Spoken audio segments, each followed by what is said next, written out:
Welcome to the Teacher RockStar podcast. I'm your host, Steve Hiles, and in today's episode, we're going to be talking about from college to classroom, thriving in your first year as a teacher.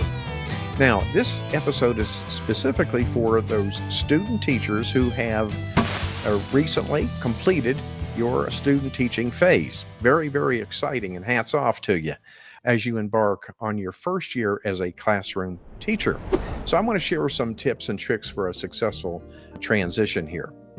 So the first thing, and that's to embrace the transition, accept that your classroom, my friend, is going to be a whole lot different than your college experience. So word here is flexibility is the key.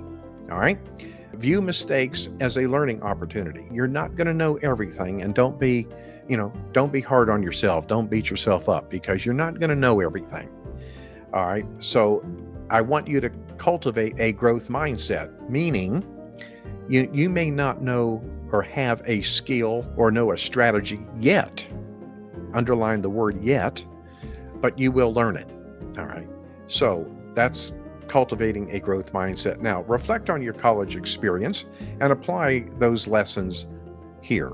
All right. Classroom management essentials. Set expectations from day one. All right, with clear rules. And what do I mean by that? Well, I would suggest, 3 to 5 classroom rules that maybe that you and your students, create together. That would be the best thing. But make sure those rules are clear. Make sure you explicitly explain what they are. All right, model them and rehearse them over and over again. What is that rule like? You need to really explain what that rule looks like in the classroom, in the hallway, in the cafeteria, on the playground, etc. Develop predictable routines for consistency. And that's the big thing here. Don't be one way one day and another the next. Use respectful, clear language and model active listening. I can't say that enough. Now, you probably will want to implement a reward system to encourage positive behavior. Just make sure the reward system that you use is appropriate. All right, that's the big thing there. Effective lesson planning and curriculum delivery. I would say use templates to structure your lessons with objectives and assignments and assessments. I think that'll make the job a lot easier for you. Incorporate a variety of multimedia, hands-on activities, group work, that kind of thing. Keep it fresh. I'm a proponent of the mini lesson, meaning when you're teaching a brand new lesson, I would discuss that lesson for approximately 15 to 20 minutes. And then my focus was getting those children to get into the lesson as quickly as possible. Be ready to adapt lessons based on student needs. Well, that's where differentiation instruction comes into play. You might have books on tape, etc. Review feedback from mentors to refine your teaching. Now, that's a very critical thing here.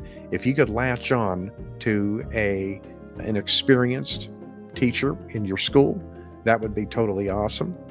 And I would recommend that you kind of reach out and try to find one. That'll work real well for you. Time management and organization. Make daily and weekly to-do lists. Keep organized. Kind of keep yourself on track by using digital calendars or planning apps. Keep materials and student work organized.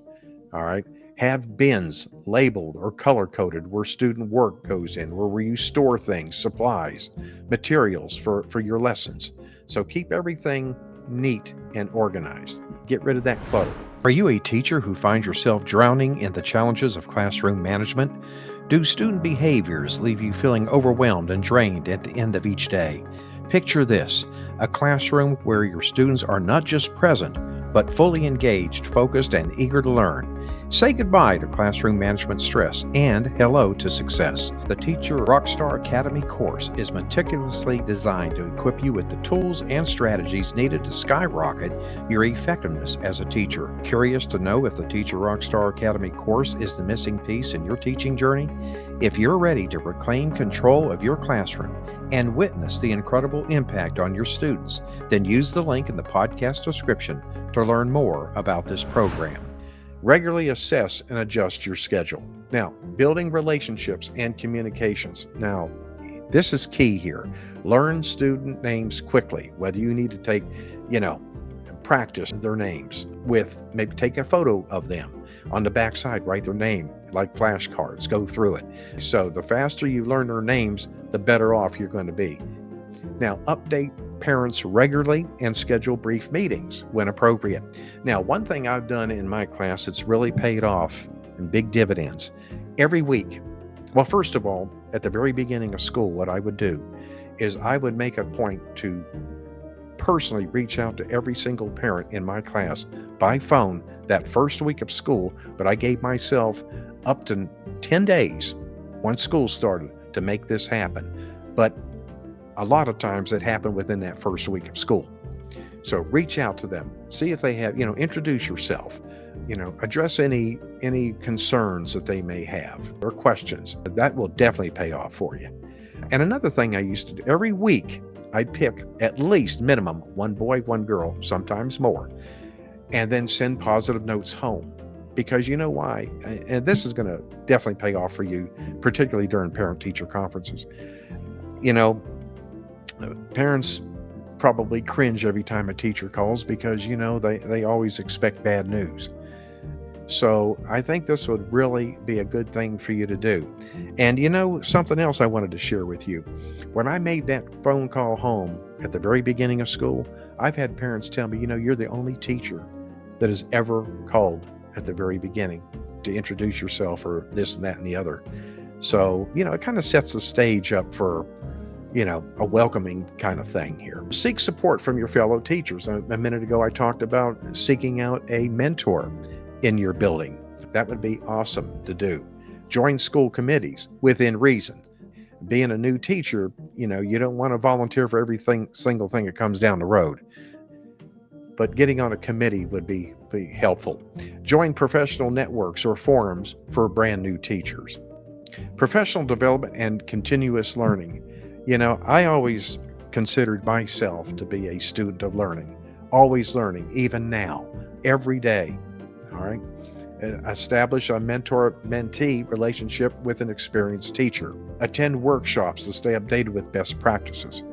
You ever get a chance, go to one of Eric Jensen's workshop. I think that'd be well worth the money paid. I promise you that. Kim Sutton, in terms of teaching mathematics to children. Excellent teacher. So if you can get on those workshops, that would be outstanding. Observe classes and reflect weekly on your own teaching. Now, let's change gears here to self-care and work-life balance. You can't be working, 17 hours a day in your classroom. You need to, I know you have contract hours. I always made a commitment to stay a minimum at least 30 minutes over to ensure that my class was prepared, ready to go for the next day, address anything that I needed to address at that point. And then what I would do is probably have one day or maybe a couple days a week where I stayed a little later, maybe an hour and a half, to do my planning. And then the next time would be to get all my grading done. What you don't want to do is carry work home with you. It's going to be there the next day, I promise you that. So, having said that, define your clear work hours and your own personal time. Use mindfulness or exercise to manage your stress.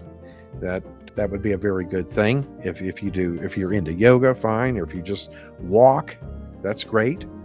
Recognize and celebrate daily achievements. All right. Think about it, folks. Things are not going to always run perfectly. So don't be hard on yourself. A well-rested teacher is a better teacher. All right. Now, navigating challenges and pitfalls. Prepare your classroom for disruptions and unexpected changes. I would always have a plan in mind, or what I would say if there is that student who gets up out of the seat or interrupts the class some way, somehow. Kind of think about what you would do, kind of play that scenario through your mind. It helps when you have kind of like a backup plan in your mind about what you would do in a case like that, because you're going to have disruptions. But if you have the procedures in place that we talked about, 99 out of 100 times, your class is going to run efficiently. No question about it. I want you to see every challenge as a growth community. All right. So, having said that, I would love to hear your thoughts. And we have come to the end of this episode here. And feel free to reach out. And I will see you same time, same place next week. And always remember, my friend, you got this. You've been listening to the Teacher RockStar podcast with your host, Steve Hiles. We hope you've enjoyed this podcast as much as we have.